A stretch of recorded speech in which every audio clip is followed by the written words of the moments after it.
সবাইকে আসসালামু আলাইকুম। আশা করি আপনারা সবাই খুব ভালো আছেন। গত 2 দিন ধরে আমরা নতুন একটা টপিক দেখতে পাচ্ছি। সালমান শাহ মরদেহ আবারও কবরস্থান থেকে তুলে পোস্টমর্টম করা হবে।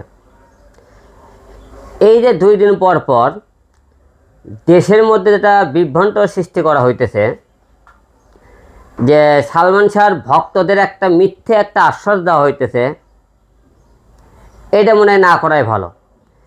কারণ কি জানেন, এ যাবৎ যারা মৃত্যুবরণ করেছে তাদের আপনি একটা লোকের বিচার দেখান। ওই যে যুদ্ধ অপরাধী যারা করছিল তাদের আমরা ফাঁসি দেখতে পেরেছি 2-4 জনের এই দেশে। এছাড়া যারা মৃত্যুবরণ করেছে, ধর্ষণ মামলা বলেন, তারপরে পাথর দিয়ে মারছে, প্রকাশক গুলি করে মারছে, তারপরে মনে করেন কুপিয়ে কুপিয়ে মারছে, তাদেরকে আজ পর্যন্ত মনে করেন যারা মরছে, যারা জলযন্ত্রের সাক্ষী প্রমাণ ভিডিও ফুটেজ সহ করে আপনাদের সামনে প্রেজেন্ট করা হয়েছে, তাদেরকে আজ পর্যন্ত আপনারা ফাঁসিতে ঝুলাতে পেরেছেন? তাহলে সালমান শাহ 30 বছর পর যে লোক বেঁচে থেকেও শান্তি পেল না, মরে যাওয়ার পরেও তাকে আপনারা শান্তি দিতেছেন না, 30 বছর পরে তার মনে করেন 30 বছরকে তার কি আপনারা লাশ খুঁজে বের করতে পারবেন? তার তো পাওয়া যাবে ঘটি কটা হাড্ডি। তাহলে এই লোকটা মৃত ব্যক্তিকে কেন বারবার আপনারা কষ্ট দিতেছেন? আর দেশের মধ্যে বারবার কেন এরকম বিভ্রান্ত সৃষ্টি করে মানুষের মধ্যে একটা মিথ্যে একটা আশ্বাস দিতেছেন সালমান শাহ হত্যা মামলার বিচার হবে? তাদের কি করবেন? তাদের কি বিচার করবেন আপনারা? ধরেন আপনারা সালমান শাহর মৃত্যুর হলে যে আপনারা আলামত পেয়ে গেলেন, কি করতে পারবেন? তাদেরকে মৃত্যুদণ্ড প্রদান করবেন, ফাঁসিতে তো ঝোলাতে পারবেন না। পারছেন? এই যাবৎ কাউকে ফাঁসিতে ঝোলাতে পারছেন আপনারা? পারেননি, কোনোদিন পারবেন না।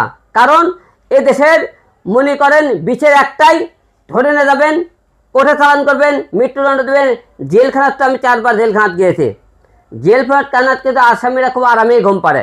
কারণ জানেন 3 বেলা খাবার দেয়, তারপরে মনে করেন কি দেয়, তাদেরকে মনে করেন আরাম আসে, পিসিতে টাকা লাগানোর ব্যবস্থা আছে, গোস্ত খাইতে পারেন, মাছ খাইতে পারেন, ভিএপিতে ঘুমাতে পারেন।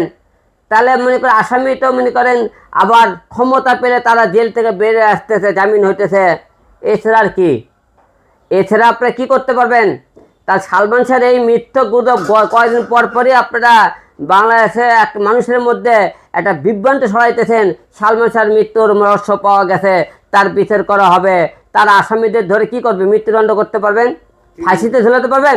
30 বছরে আপনি কি করতে পারছেন? তাকে কিছু করতে পারছেন? আপনি মৃত্যুদণ্ড 30 বছর কথা বাদ দিলাম, সালমান শাহের হত্যার কথা বাদ দিলাম, এই যাবৎ যারা এই কত কয়েকদিনের জলযন্ত্র যাদের আমাকে প্রকাশক মেরে ফেলে দিয়েছে, তাদের কয়টা বিচার করতে পারছেন? কয়টাতে ফাঁসিতে ঝোলাতে পারছেন?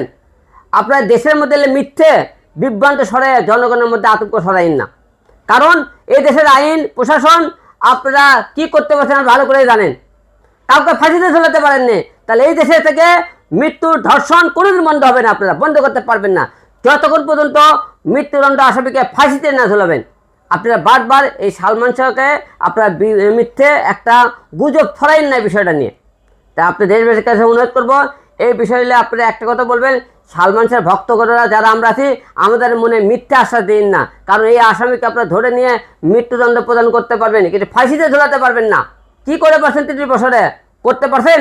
এই সালমান শাহ তো মনে করেন হত্যার অনেক পরে আলামত আপনারা পেয়ে গেলেন। কয়টাকে আপনি ফাঁসিতে ঝুলাইছেন? কয়টাকে মৃত্যুদণ্ড দিয়েছেন? এই দেশে মৃত্যুদণ্ড হয়, ফাঁসিতে ঝুলানো হয়, দেখছেন আপনারা? আজ পুরো পাইছেন? যে সালমান শাহ কোটি মানুষের হৃদয়ে এখনও বেঁচে আছে, তাকে কয়েকদিন পর পর নাড়া দিয়ে আমাদেরকে কষ্ট দেওয়ার দরকার নেই। তাই আপনাদেরকে বলবো, এই ধরনের মিথ্যে গুজব ছড়ানো বন্ধ করুন।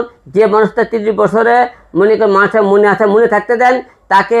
সে বেঁচে থেকেই যখন দুনিয়াতে শান্তি পায়নি, অন্তপক্ষে মরার পরে তাকে শান্তি দেন।